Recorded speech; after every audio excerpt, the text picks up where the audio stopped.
Good morning. I'm Marsha Travis, immediate past president of AJA. Today I'm joined by AJA President Mandy Lambert to talk about a critical issue in the field of corrections, staff wellness. President Lambert recognizes that we need to have tough conversations about the health and well-being of the staff and has made staff wellness her president's initiative. We'd like to start by showing you a brief video that looks at some of the challenges facing today's jail staff and what agencies are doing in response.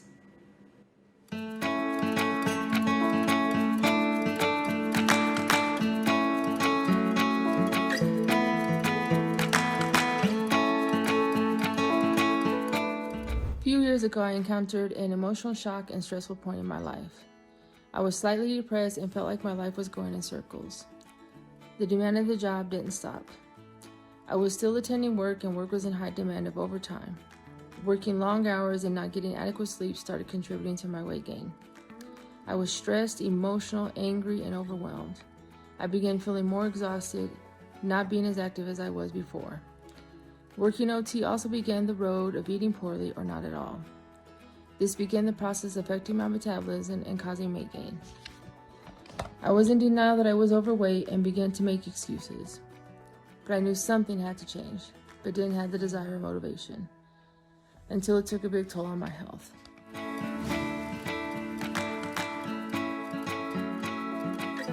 I am Christopher Pena.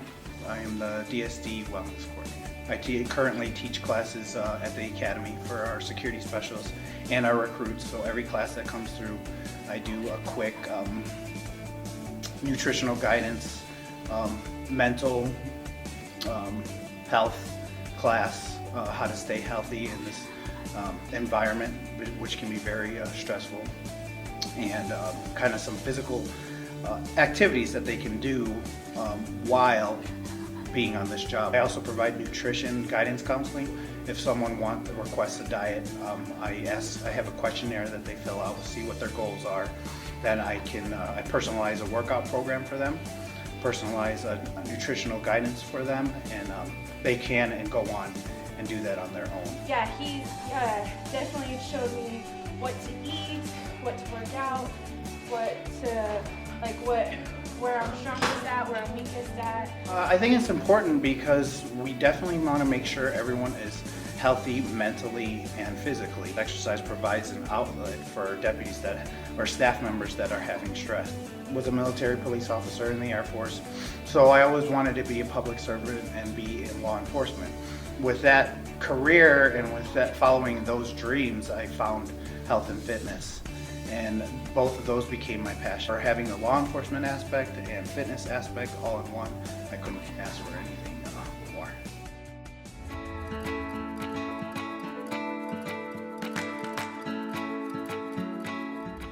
Due to COVID, it's a little challenging now because we don't have any cells up here where we can put them in for video, so we have to pretty much try to quarantine them in hallways, and to keep separates, we have to keep them one at a time in a cell and run back and forth from cell to cell to go grab them to bring them out. Same thing with the TSLs. We have to keep them separate from everyone else, so it can be a little challenging. And you know, also with the mental health inmates, because you don't know how they're going to react. Right. And there's times where we're a little overtasked, so to speak. But we push through it.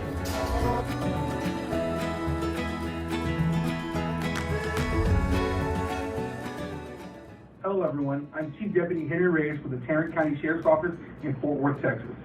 As a member of my agency's leadership team, I take serious the important role that I play in protecting my officers' health and wellness. So I pay attention to things like fatigue and burnout and the impact that overtime and social issues can have on my officers' wellness. So what do? I think the first step that we have to take is to promote a balance of physical, mental, emotional, and spiritual well-being. We also have to recognize that there's a problem out there, and that it's incumbent upon us to develop a plan and implement that plan, and then communicate that plan across our agency. As leaders, our officers need to be our first priority.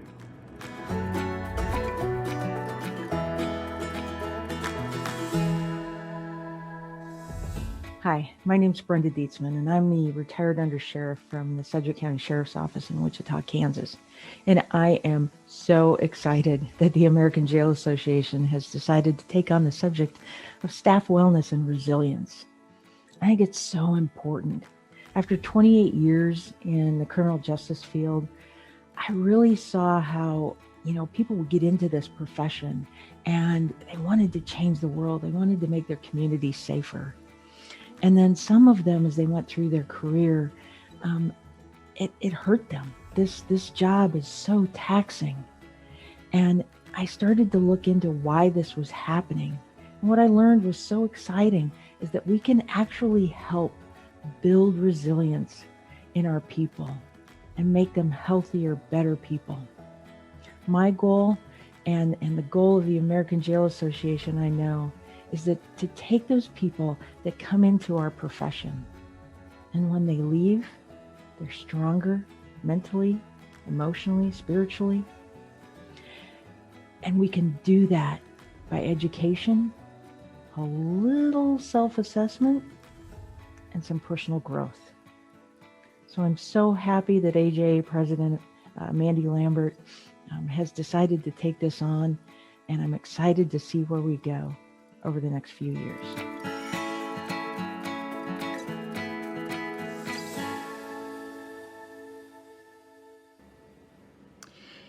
Mandy, in watching the video and then trying to just look up a definition of wellness, one thing that struck me in so many of the definitions was that it referred to a deliberate effort in achieving wellness. And we all know that much of our need focuses on addressing common reactions to vicarious trauma. So to get everyone on the same page, and so we're all talking the same language, what is your thoughts? What is your definition of vicarious trauma? So Marsha, I've had an opportunity to do a lot of research based on being in the industry for quite some time. And I will tell you that vicarious trauma affects everybody in very similar ways, right? So you've got how it affects you cognitively, physically, mentally, and behaviorally. And those things are cumulative, unfortunately, but basically it is a result of dealing with tragedy and trauma in the workplace. You know that our role as jail professionals is one that is a heavy lift, and we see horrible things behind those walls. Those things that you can never really explain unless you are boots on the ground. And that's why I really wanted to focus on staff health and wellness, because I think it's critically important to maintain the level of profession that we all desire. Yeah, and I really think there's a lot of factors aside from the big issues. When you go hang out with friends outside of work, if they don't work in this industry, they don't understand the issues of having to cut down someone. They don't understand the issues of reviving someone, or dealing with someone that has exhibited self-harm, and all the stuff that comes with that. And then, there's just the things that are inherent in our field about how we work, and the different aspects that even make it even that much worse. You don't get to leave shift once that's over with, once you have wiped the bodily fluids off of you, and, you have to go back to work. But let's also talk about the other factors of just how we accomplish the day in and day out. You and I have talked about the overtime and the shift work, Right. and how that feeds into that. So, I've given this a lot of thought. I've experienced it myself, as has many of you out there experienced exactly what Marsha alluded to. And basically, we are guarded. We put up this wall around us that we are tough and we are thick-skinned and nothing bothers us. I think that's a part of how we were trained, but I also think it's a part of how we are wired, right? I think that a lot of what we're going to have to talk about over the next year is going to be tough conversations about how do we educate and even talk about it. And I'll give you an example. When we were looking at doing a video montage, I thought, oh, that's easy. I've got 400 staff here. It wasn't so easy, right? So when staff that were assisting me with that project went out into the field with my own staff, they were reluctant to speak on camera. That's very telling about what this industry has to overcome in terms of just talking about it, right? Right. Well, you know, in this environment, we're taught not to share. You absolutely don't share with inmates. You don't share personal information with inmates.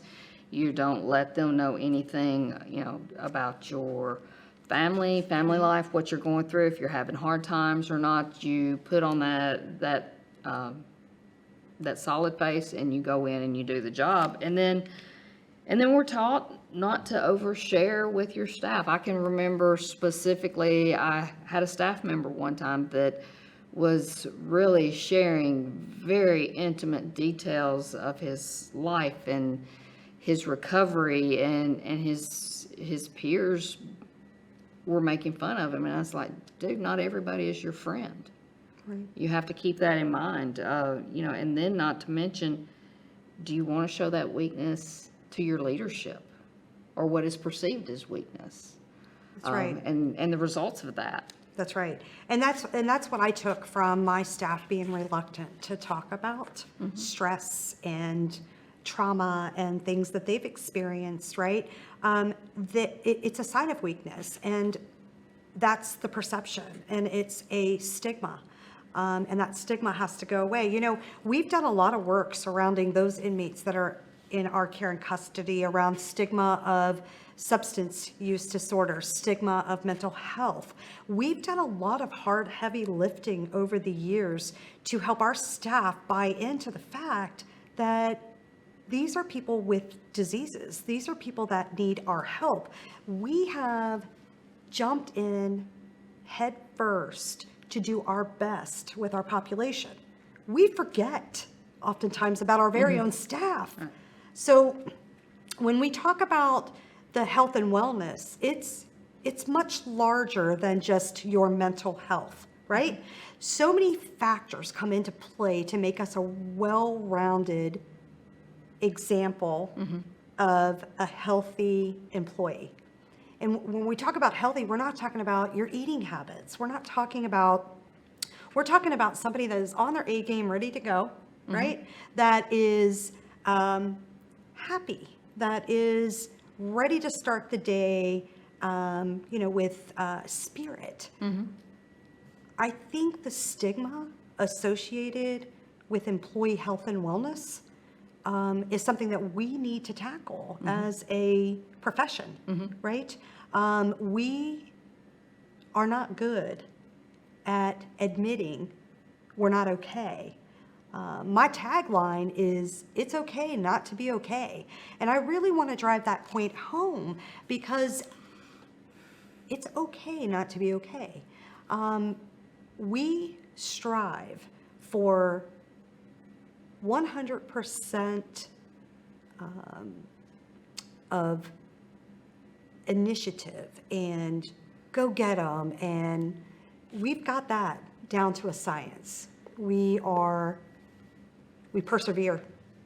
We are resilient. Absolutely. Right? However, I don't know that we really look in the mirror that often and say, how are you doing? But you know, what's interesting is even in our words of that, when we start talking about addressing issues, it's okay to not be okay. We couch it in those terms because we're reluctant to ask for help. We say it's okay to not be okay, we don't say it as, it's okay to ask for help. No, you're Because right. that's not what our industry does. I can take care of myself. I'm okay. I've got it. I've got it, boss. It's how we're wired, Marsha, and it's taking a toll on the profession as a whole. So how do we rid that stigma? Well, I think it's through education and awareness, and I think it's for those folks that we saw on the video montage talking about some things that they've implemented in their own agencies, for instance, Denver. I mean, did you see that gym? Did you see a personal trainer? Oh, wow. That was Right. amazing. It was really amazing. So I think there are people that have really taken the bull by the horns and implemented best business practices. And I think we gather that information and we get it out to the field and say, this is what's working. I think it's also an opportunity to really look at peers, Yeah. right? Right. And, and the science shows it, just in Denver's example, that the physical health there is a physical component to mental health and relieving the stress and the anxiety. But you brought up a good point, and I want to make a shift there too. Then I've been in work groups where people are starting to talk about. National Institute of Corrections has an initiative around this as well, and I've participated in some of those sessions. And people often talk about the importance of peer support. So what are your thoughts on peer support? 100%.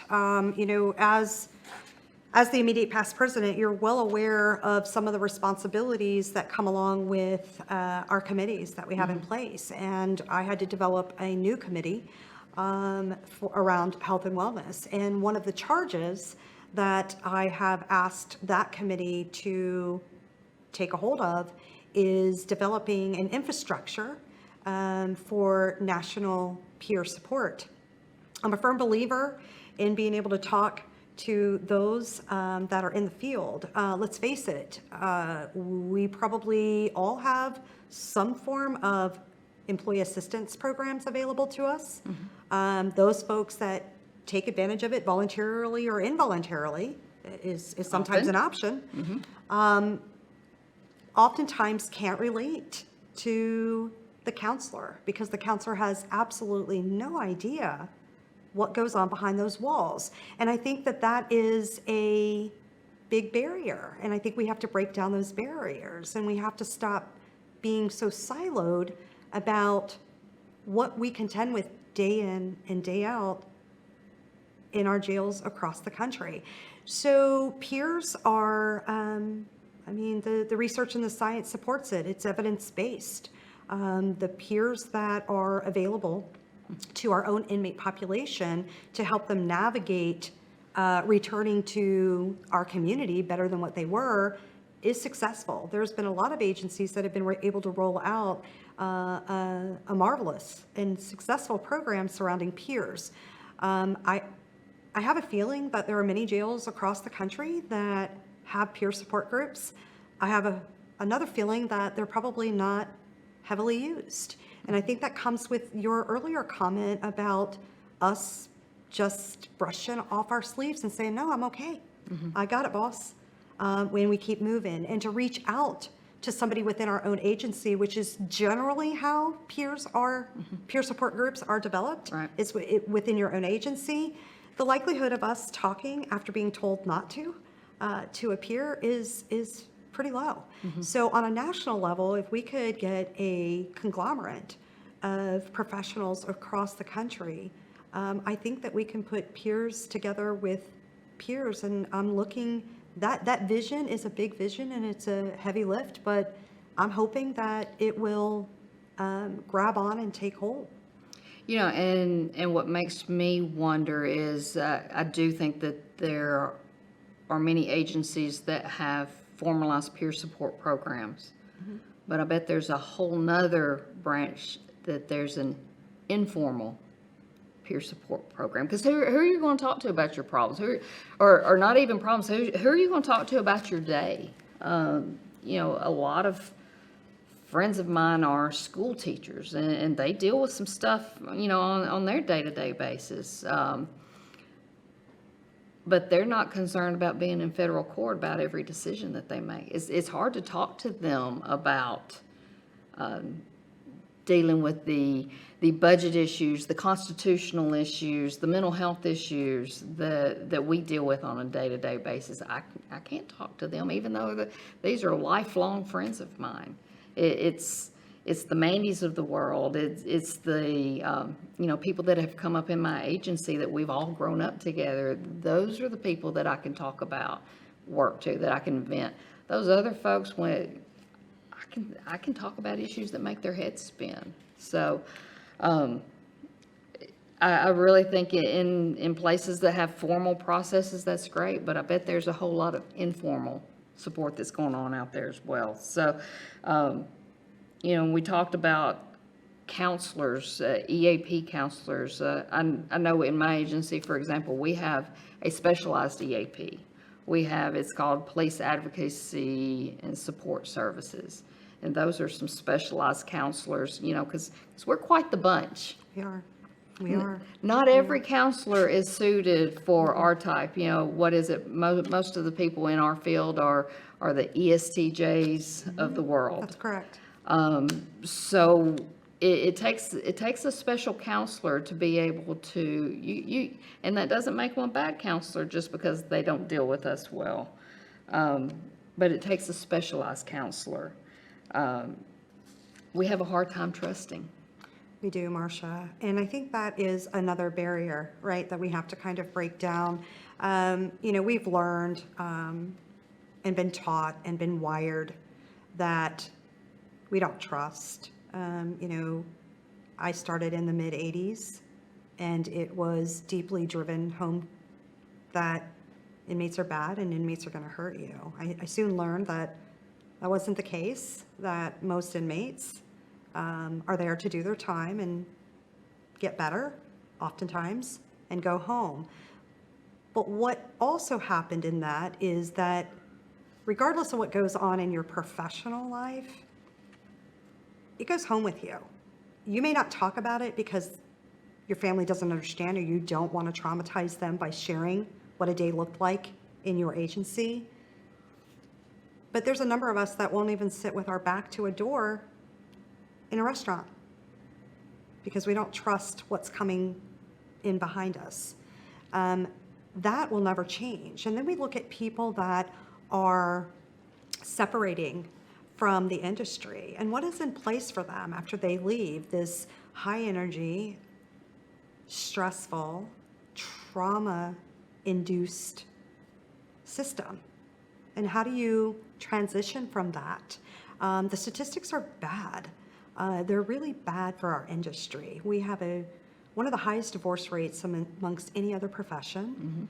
Mm-hmm. Our suicide rates they've stayed status quo, but that status quo number is not good. It's very scary.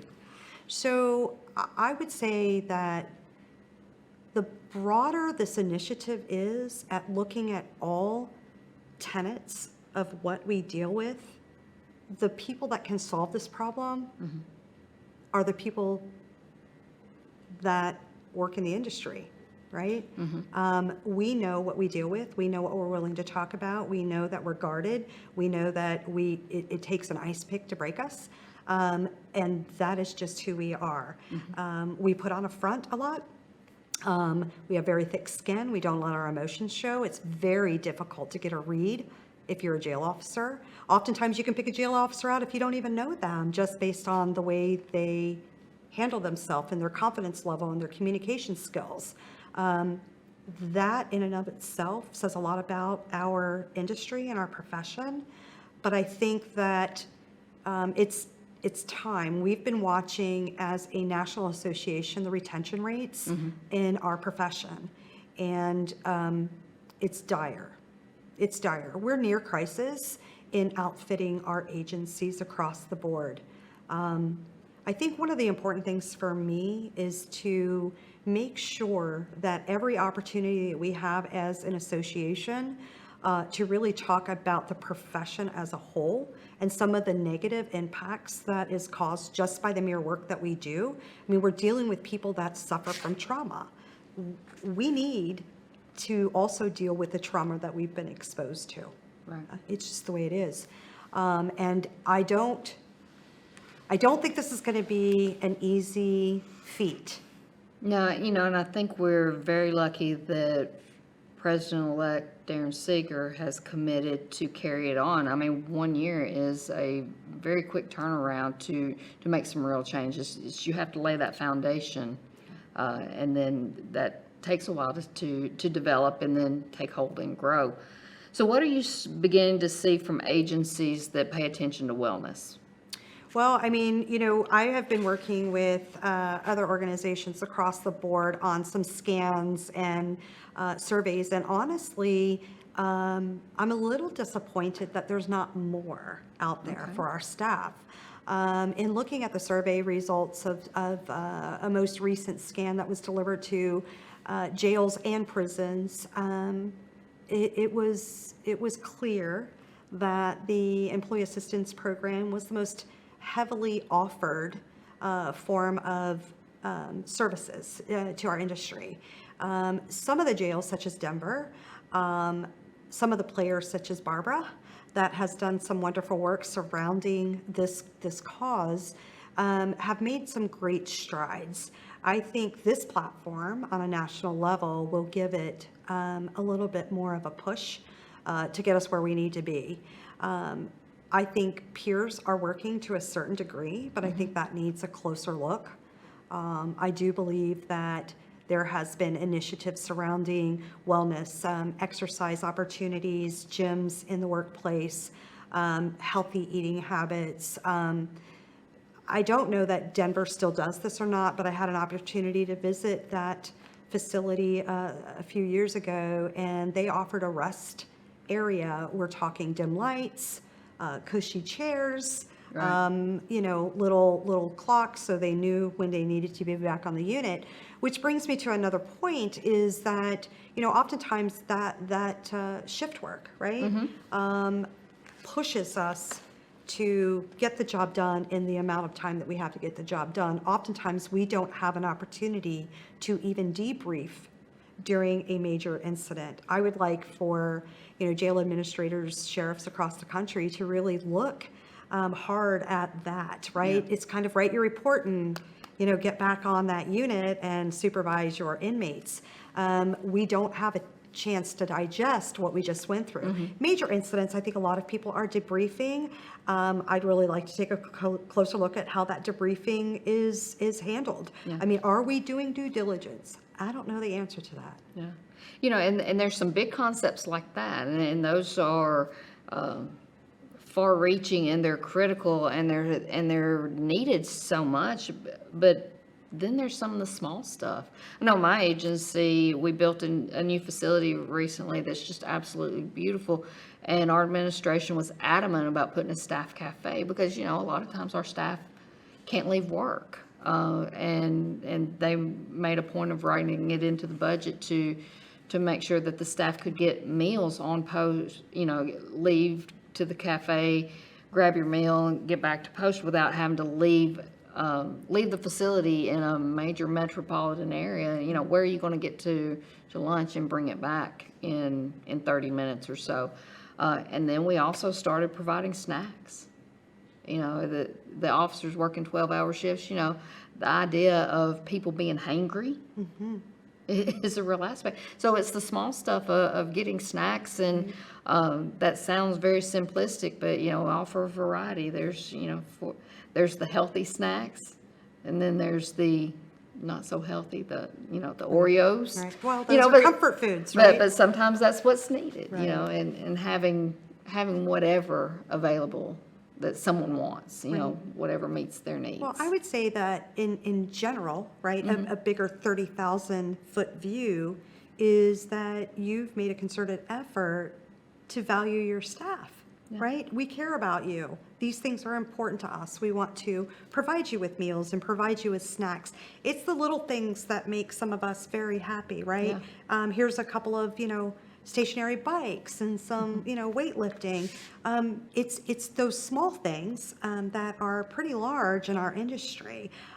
We need to really kind of step back and take a look at what we're doing and how we're doing these things. And are we giving people opportunities to really come down off of that adrenaline after they've been exposed to a serious incident within the facility.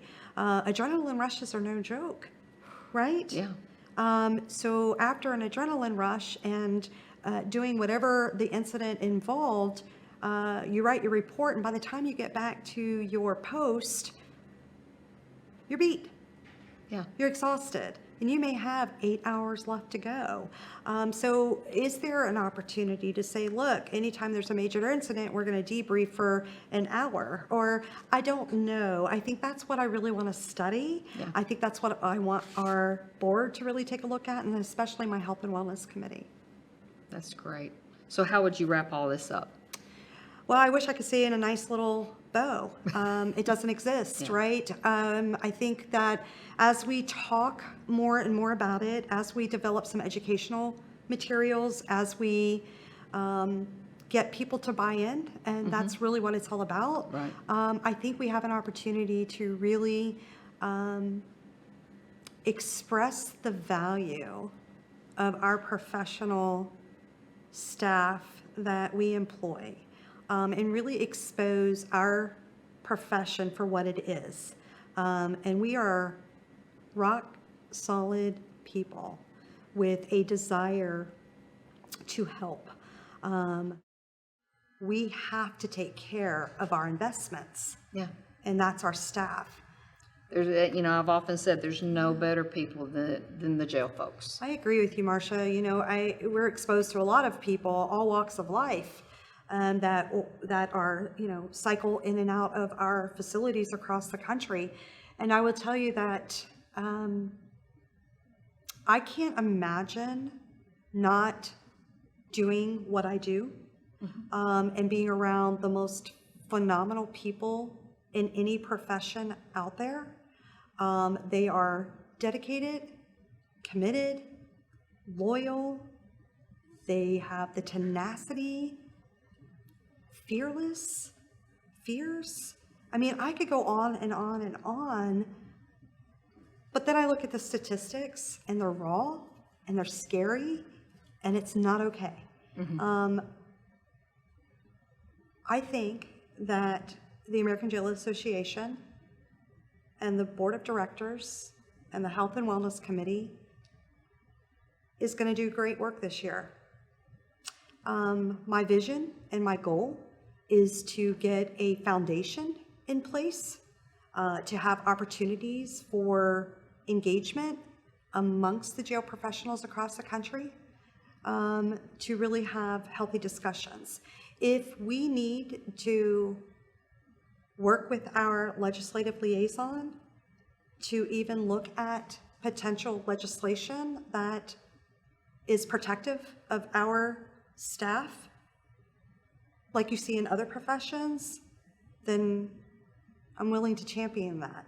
Yeah, and that's an interesting point, because we have to, we often have to examine legislation and lobby to have our staff included when it's a definition of a public safety employee. And sometimes the first responders definition applies, sometimes it doesn't. And making sure that they're protected, whether it be about crisis response or retirement. That's right. Retirement benefits. At what point can you retire? So I think this past year in 2020, the challenges were met with a wow factor in our communities across the country. A lot of folks were able to work from home. We have a lot of county government agencies across the country that have elected to maintain that cost savings, right? They don't have to have buildings anymore. Our local police departments were taking phone calls from a desk, de-escalating. Our arrests went down across the country. Our admissions to jail went down. Courts were getting people out that could be safely managed in communities across the country. But we were there every day. Continued to be. And we continue to be. A pandemic doesn't frighten us. What frightened us was taking it home to our family, right? We saw the writing on the wall. There's a lot of jails across the country that started asking COVID-related questions in January. before the local government, state governments even started shutting down. We foresee and we predict, we look for patterns, and we're prepared. We work best in crisis, but it takes a toll. We may say everything was great, we did fine, we kept it at bay, we contained it, we had small numbers. We responded. We responded. But at the end of the day, the looks on corrections professionals across the country, their faces, they're tired. The recognition is necessary. The value is, I'm going to demand that we understand the value of our jail professionals across the country. I think it's going to be a challenging year with this initiative, but I think the people that are willing and ready to address it, I think we're going to have a large showing. I really do. And I think we will do that for you, President Lambert. I appreciate it.